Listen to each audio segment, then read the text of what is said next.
Gas cylinder blast করে উড়ে গেল গোটা বাড়ি। মঙ্গলবার রাত ৯টা নাগাদ ঘটনাটি ঘটেছে জলপাইগুড়ি ময়নাগুড়ি পুরসভার ১২ নম্বর ওয়ার্ডের একটি বাড়িতে। তবে জনবহুল এই এলাকায় কিভাবে এই ঘটনা ঘটল তা নিয়ে ধন্দে আছে।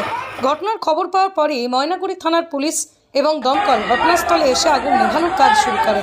প্রাথমিকভাবে অনুমান এই বাড়ির শর্ট সার্কিট থেকে আগুন লাগতে পারে। পরবর্তীতে সেই আগুন এই বাড়ির গ্যাস সিলিন্ডারে গিয়ে লাগে।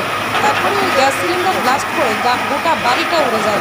তবে দমকলের পক্ষ থেকে জানানো হয়েছে তদন্তের পরেই ঘটনার সঠিক তথ্য পাওয়া যাবে। কি হয়েছে কোথায় কিভাবে? আচ্ছা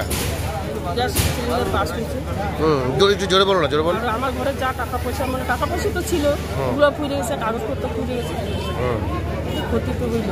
লাগলো কিভাবে? আমি তো দোকানে ছিলাম, পাশের ঘর থেকে লাগিয়েছে আমার ঘরে। আচ্ছা, বাড়িতে আপনি ছিলেন না? আপনারা ছিলেন না? না, আমি তো দোকানে। গ্যাস সিলিন্ডার বাস্ট হয়ে কার বাড়িতে? আমারটাই বাস্ট হয়েছে।